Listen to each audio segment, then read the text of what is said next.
Hello everyone. Welcome to SMA Mitra. तो आज हमारे साथ इंफ्रास्ट्रक्चर सेक्टर से जुड़ी हुई एक कंपनी है। कंपनी का नाम है गणेश इंफ्रावर्ल्ड लिमिटेड। हमारे साथ जुड़े हैं कंपनी के managing director and CEO mister Vibhor Agrawal साहब। अग्रवाल साहब, thank you for your time and welcome to the show. Thank you so much.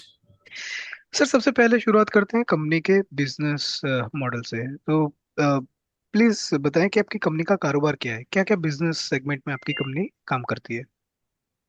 हम सरकारी इंफ्रास्ट्रक्चर में काम करते हैं, जी। Like starting from buildings, rural roads, water development के projects and electrical projects. So electrical में समझ लीजिए सब स्टेशन भी करते हैं, फिर अंडरग्राउंड केबलिंग करते हैं। एंड वाटर में we are working majorly on this project of Ghar Ghar Jal mission.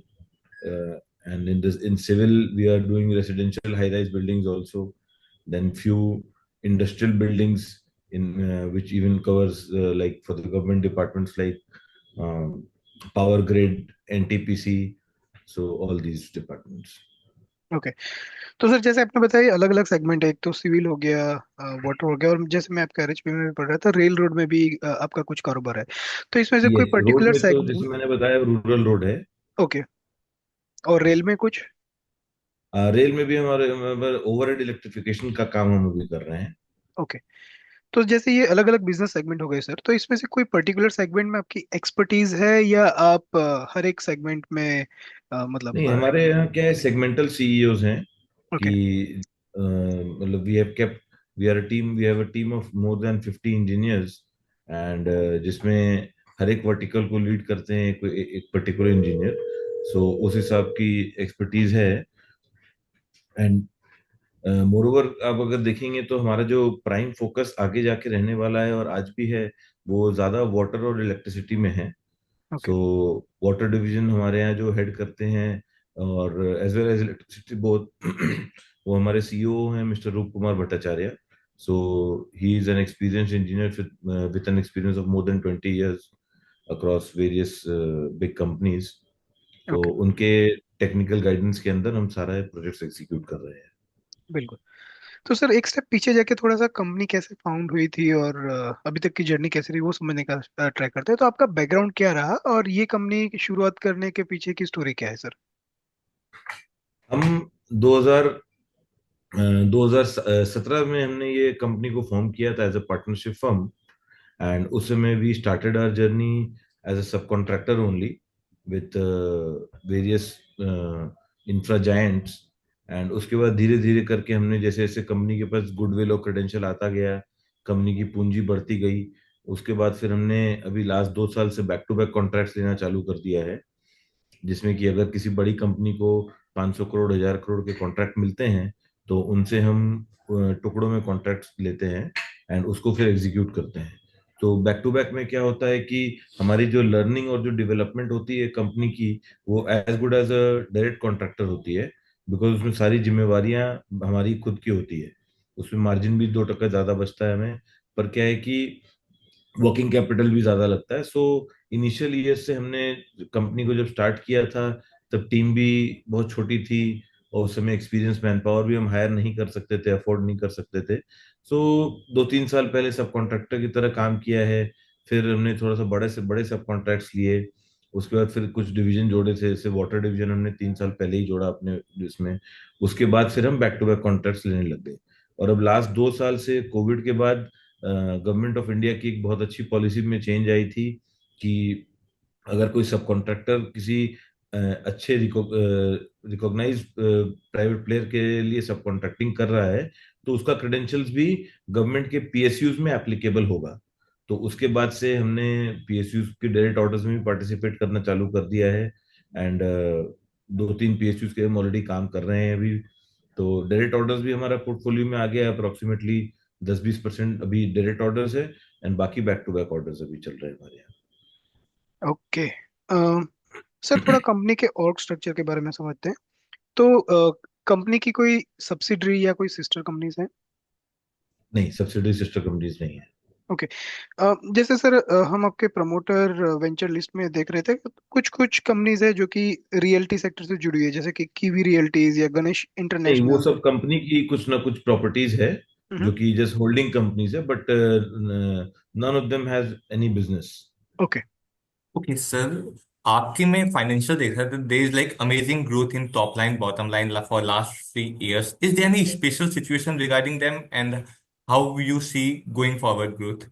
Special situation was that we until last 2 years we never approached any bank for any external funding, and hmm. whatever fund we used to arrange from our own resources, from family and friends, and this is how the company was running.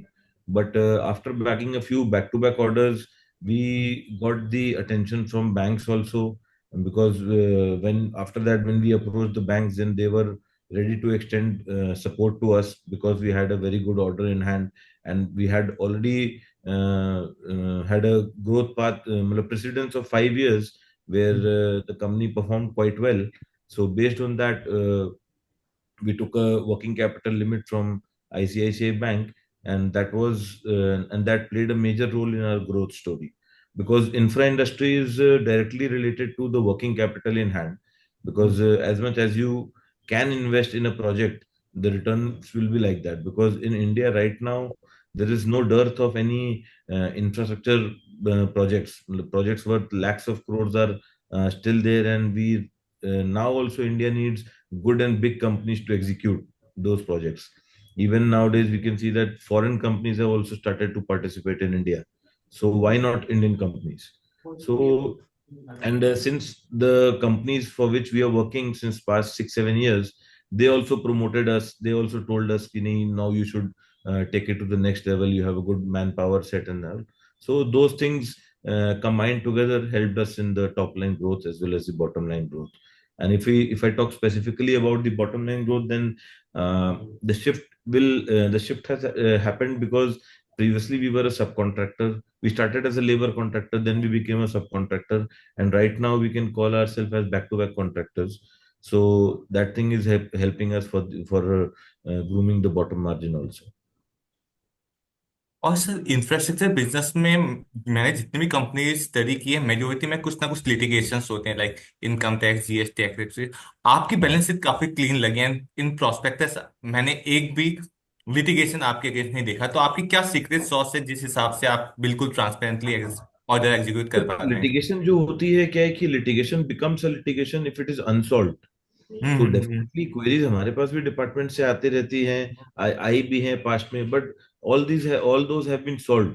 Plus क्या है हम्म। कि since हमारी जो dealing है, अभी अगर आप हम्म। हमारा बुक्स देखेंगे तो हमारी जो डीलिंग है वो only only and only top notch company से है। फर्स्ट टॉप प्रायोरिटी है कंप्लायंस।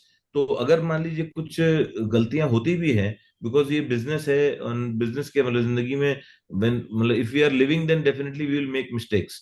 तो गलतियां होती भी है तो उसको हमें क्या है, इमीडिएट बेसिस में रेक्टिफाई करना होता है, जिनके कारण कोई भी गलती बहुत बड़ी नहीं होती है।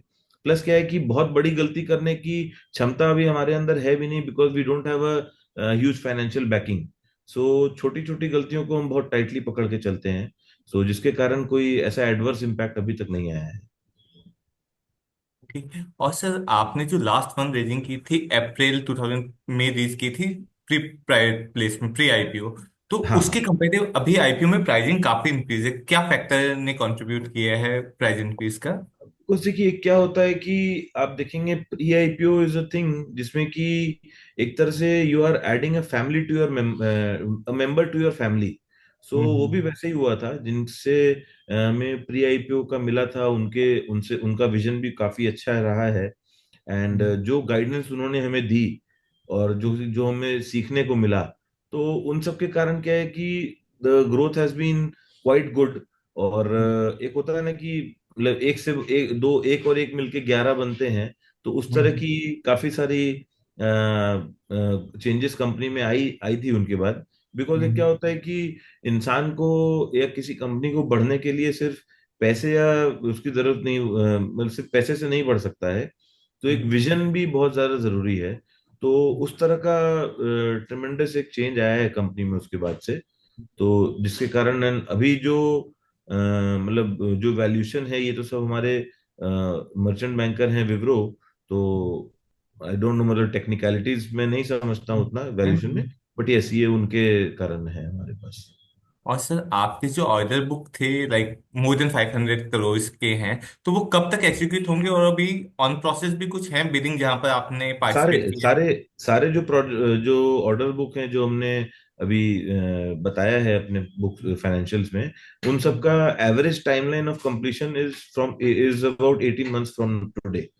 So okay. बिकॉज और सारे प्रोजेक्ट्स ऑन हैं, उसमें सिर्फ एक ही प्रोजेक्ट ऐसा है जिसमें कि मोबिलाइजेशन अभी स्टार्ट हुआ है, कुछ भी काम बिलिंग नहीं हुई है।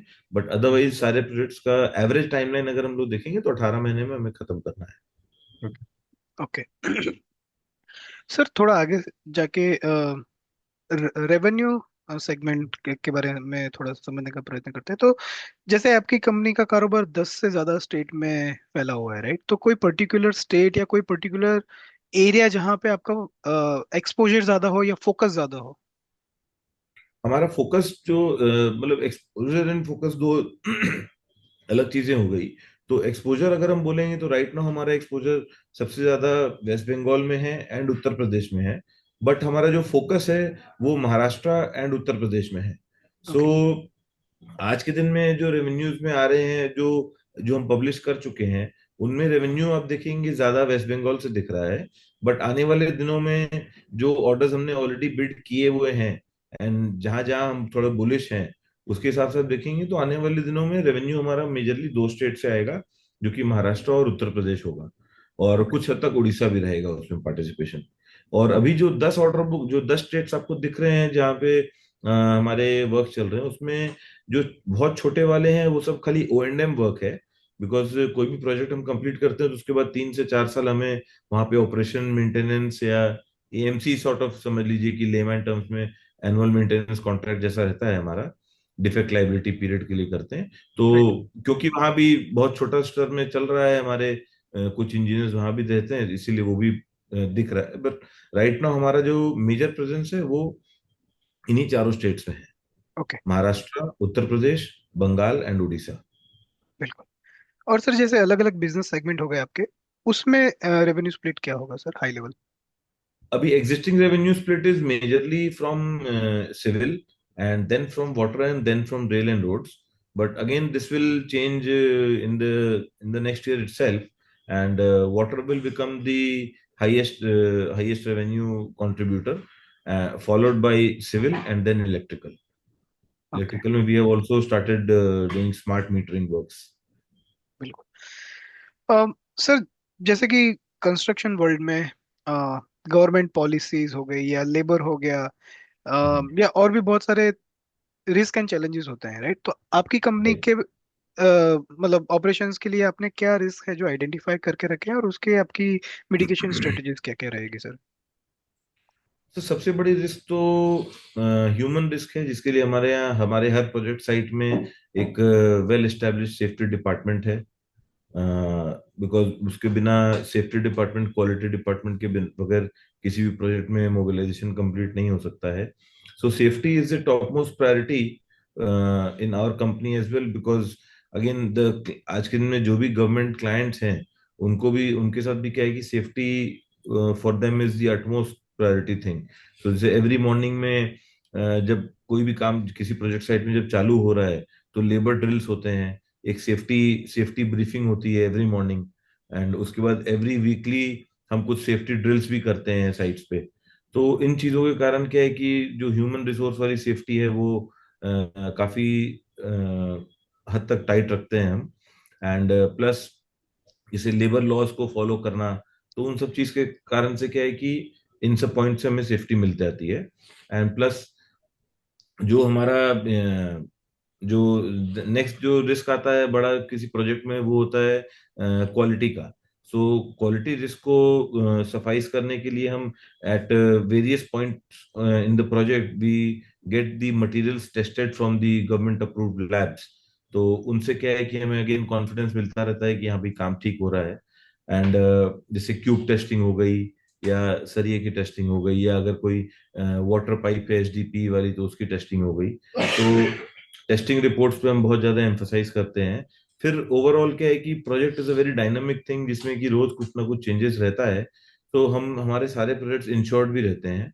तो हम एक प्रोजेक्ट इंश्योरेंस भी लेके रखते हैं कार पॉलिसी के नाम से। तो that is for the contingency which human eyes can not see, और may be we can not predict की हुई, और कुछ भी बिल्कुल। आ सकता है, लाइक अम्फान जैसे कोई तूफान आ गया या वो सब चीज आ गया।